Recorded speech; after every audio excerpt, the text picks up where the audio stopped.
Madha paper फुटी प्रकरणातल्या आज काय अपडेट आहे ते आपण जाणून घेणार आहोत, कारण रोज नवनवे खुलासे समोर येत आहेत। परीक्षा होण्याआधीच पेपर फुटल्याची माहिती प्रशासनाला मिळाल्यानंतर परीक्षाच रद्द करण्यात आली। या प्रकरणी पुणे आणि औरंगाबाद येथून एकूण मिळून 6 जणांना अटक झाली आहे। या पेपर फुटीत औरंगाबादमधील 3 क्लास चालक सहभागी असल्याचं धक्कादायक वास्तव समोर आलंय। तिघांना पुणे पोलिसांनी औरंगाबादमधून ताब्यात घेतलेलं आहे। यात प्रामुख्याने औरंगाबादमध्ये सरकारी परीक्षेची तयारी करणाऱ्या विद्यार्थ्यांमध्ये परिचित असलेले गणिताचे प्राध्यापक अजय नंदू चव्हाण, सक्षम अकॅडमीचा संचालक कृष्णा शिवाजी जाधव आणि अंकित संतोष चनखोरे यांचा समावेश आहे। त्यामुळे औरंगाबादच्या शिक्षण क्षेत्रात खळबळ उडालेली आहे। या सगळ्या प्रकरणात आता आणखी किती जणांचा सहभाग आहे याचा तपास पुणे पोलीस घेत आहेत।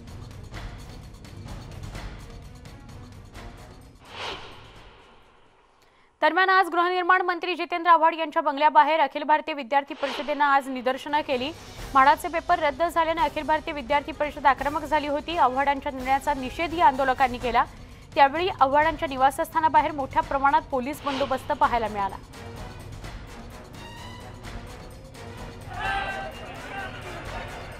तर एबीव्हीपीच्या आंदोलनावर गृहनिर्माण मंत्री जितेंद्र आव्हाड यांनी प्रतिक्रिया दिली। अभाविप नेमकं कुणाच्या बाजूने आहे? पेपर फुटलाच नाही तर मग निदर्शनं कशा करता, हा सवाल आव्हाडांनी केला। पेपर फुटला असता अथवा पेपर फुटून परीक्षा दिली गेली असती तर मेहनत करणाऱ्या मुलांच्या मेहनतीवर पाणी पडलं असतं। त्यामुळे ही परीक्षा रद्द केली असल्याचं ते म्हणतायत। तसंच ज्या परीक्षा या कंपन्या घेत आहेत त्या कंपन्यांना आधी फेकून द्या, कारण पेपर फोडण्यासाठी या कंपन्या आल्या असल्याचं आव्हाड यांनी म्हटलंय।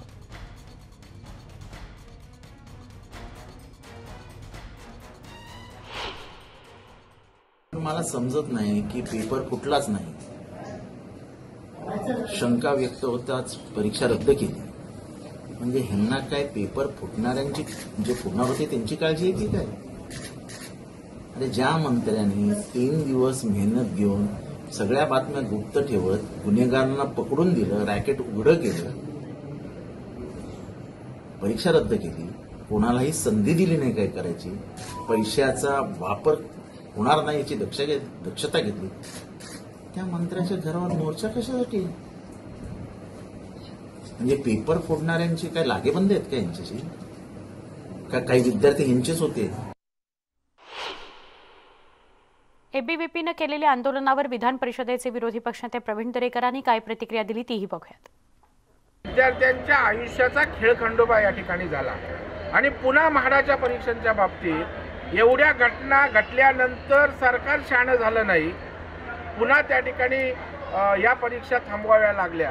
म्हणजे जे विद्यार्थी दिवसरात्र अभ्यास करतात त्यांना आदल्या रात्रीला सांगणार उद्या परीक्षा नाही, म्हणजे काय खेळ लावलाय का आपण विद्यार्थ्यांच्या आयुष्याशी? आणि त्याच्यामुळे मला वाटतं आता आपण FIR केलात, कारवाई कराल, परंतु विद्यार्थ्यांचं झालेलं नुकसान कसं भरून येणार? बातमी आहे परीक्षेसंदर्भातलीच, पण परीक्षेत ब्लूटूथचा वापर करून कॉपी करणाऱ्या तरुणाला पोलिसांनी अटक केली आहे। पोलीस भरतीच्या लेखी परीक्षेमध्ये भावाकरता डमी बसवून या तरुणाने ब्लूटूथचा वापर केला। या तरुणाला हडपसर पोलिसांनी फसवणुकीचा गुन्हा दाखल करत अटक केली आहे। हा तरुण त्याच्या भावाकरता SRPFच्या परीक्षेत पास होण्यासाठी स्वतः डमी बसला होता आणि परीक्षेला ब्लूटूथ घालून तो बसला होता। त्यातही ब्लूटूथद्वारे कोणाशी तरी बोलून प्रश्नांची उत्तरं तो लिहित असल्याची शंका सुपरवायझरला आली। त्यानंतर तपासणी केली असता त्याच्याकडे ब्लूटूथ सापडलं। या तरुणाला पोलिसांनी अटक केली आहे, मात्र त्याचा भाऊ अजूनही फरार आहे। भरत सिंगच्या आणि विशालच्या चेहऱ्यामध्ये बऱ्यापैकी बदल होता। त्याला आधार कार्ड आणि त्याच्या पॅन कार्डवरून त्यांनी त्या संशयावरून त्याची तपासणी केली। त्यावेळी लक्षात आलं की याची जन्मतारीख, पॅन कार्ड वगैरे आवश्यक जो माहिती आहे ती भरत सिंगच्या नावाने आहे, परंतु विद्यार्थ्याला स्वतःला काहीच माहीत नाही। त्या संशयावरून त्याला ताब्यात घेतलं आणि असं लक्षात आलं की लहान भावाच्या नावाने तो म्हणजे विशालच्या भरत सिंगच्या नावाने हा विशाल गब्रूसिंग भवरे हा पेपर देत आहे आणि त्याबद्दल पोलीस स्टेशनला गुन्हा दाखल आहे। 419, 420 सेक्शन 468, 471 याप्रमाणे गुन्हा दाखल झालेला आहे। एक महत्त्वाची बातमी आहे। चांदीवाल आयोगासमोर आज सचिन वाझेची उलट तपासणी झाली। चांदीवाल आयोगाने अनेक सवाल सचिन वाझेला विचारले। सचिन वाझेनं चांदीवाल आयोगाच्या काही प्रश्नांची उत्तरे दिली तर काही प्रश्नांची उत्तरं देणं टाळल्याची माहिती मिळते आहे। ग्राफिक्सच्या माध्यमातून आपण या सगळ्यावर एक अधिक नजर टाकूया। चांदीवाल आयोगानं सचिन वाझेला काय प्रश्न विचारले आणि त्याला सचिन वाझेनं काय उत्तर दिली ते आपण बघतोय। प्रश्न पहिला, निलंबित होता तेव्हा कोणत्या प्रकरणाची चौकशी करत होता का? या दरम्यान आपण कोणत्या खात्याशी संबंधित होता का? निलंबित होतो तेव्हा कोणत्याच प्रकरणाचा तपास करत नव्हतो असं उत्तर दिलं वाझे यांनी। LA1 या विभागाशी मी संबंधित होतो, त्या खात्यातील वरिष्ठांना रिपोर्टिंग करत होतो। दुसरा प्रश्न विचारण्यात आला, आपण कधी निलंबित झाला होता? 6 जून 2020 ला मी निलंबित झालो असं वाझेने उत्तर दिलं। प्रश्न तिसरा, TRP केस संबंधी कमिशनरला थेट ब्रीफिंग करत होतात का? उत्तर होतं नाही। TRP प्रकरणामध्ये कदम, सांडभोर, जगताप आणि एका व्यक्तीला चांगलं काम केल्याबद्दल गौरवण्यात आलं होतं का? मला गौरवण्यात आलं, पण कदम कोण आहेत मला माहित नाही। TRP मध्ये चांगलं काम केल्याबद्दल BRCनं आपलं कौतुक केलं होतं का? याकरता 30 लाख तुम्ही घेतले असा आरोप तुमच्यावर लावण्यात आलाय। उत्तर होतं, मला याबाबत माहित नाही। पुढचा प्रश्न विचारला गेला, 30 लाख रुपये बार्ककडून घेतले याबद्दल ईडीनं चौकशी केली का? उत्तर होतं नाही। TRP प्रकरणामध्ये कोण तक्रारदार आहे आणि कोण आरोपी आहे? मला आठवत नाही।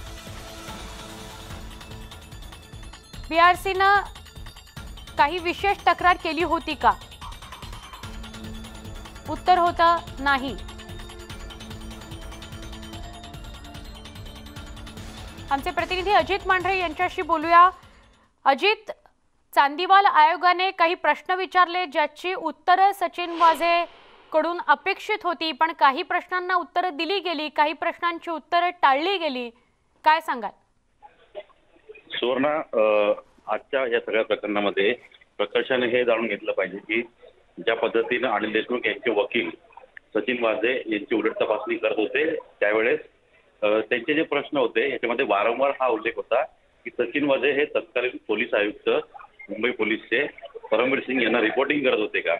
म्हणजे वारंवार असं म्हटलं जात होतं की परमवीर सिंग यांच्या सांगण्यावरून सचिन वाझे यांनी रायगडचं एक प्रकरण होतं, एका आर्किटेक्टने आत्महत्या केली होती ते, आणि TRP प्रकरण होतं। या दोन्ही प्रकरणी त्यांच्या आदेशानुसार वागत होते आणि त्यांच्या आदेशानुसार ते काम करत होते। मात्र इथे सचिन वाझे यांनी ते सपशेल नकारलेलं आहे। त्याने म्हटलेलं आहे की त्यांना रायगड प्रकरणात कारवाई करण्याचे आदेश जे आहेत ते जॉईंट सीपी मिलिंद भारंबे यांनी दिले होते। रायगड पोलिसांना मदत करण्याचे आदेश जे आहेत ते त्यांनी दिले होते। तर TRP प्रकरणामध्ये मी स्वतः आयोग होतो। या प्रकरणी BRC म्हणजे बार्क ही संस्था जी आहे यांनी सुरुवातीला तक्रार केली नव्हती, कारण का आमच्याकडे जे इनपुट्स होते त्या इनपुटनुसार आम्हाला जी माहिती मिळाली त्यावर आम्ही तपास सुरू केला होता आणि पुढे जाऊन या प्रकरणामध्ये अनेक चॅनलवरती गुन्हे दाखल करण्यात आले होते, काही संस्थांवरती गुन्हे दाखल करण्यात आले होते। तर या सगळ्या प्रकरणी मी चौकशी केली होती, पण काही विशिष्ट व्यक्तींनी चौकशी मी केली नव्हती। म्हणजे एकंदर आजच्या या उलट तपासणीमध्ये अनिल देशमुखच्या वकिलांचा हा प्रयत्न होता की नेमकं हे दोन प्रकरणं जे आहेत ही प्रकरणं परमवीर सिंग यांनी सांगितली होती तर त्यांना दुसऱ्या कोणी सांगितली होती की स्वतःहून त्यांनी केलं होतं। तर याच्यामध्ये सचिन वाझे यांनी सराईतपणे उत्तर दिली, अगदी सोफिस्टिकेटेड पद्धतीने उत्तर दिली की या प्रकरणी तत्कालीन पोलीस आयुक्त जे परमवीर सिंग यांचा काही संबंध नव्हता। म्हणजे कुठेतरी या सगळ्या चौकशीमध्ये सचिन वाझे जे आहे ते परमवीर सिंग यांना वाचवण्याचा अजूनही प्रयत्न करतोय हे स्पष्ट होतंय। नक्की नक्की अजित, धन्यवाद माहिती दिल्याबद्दल।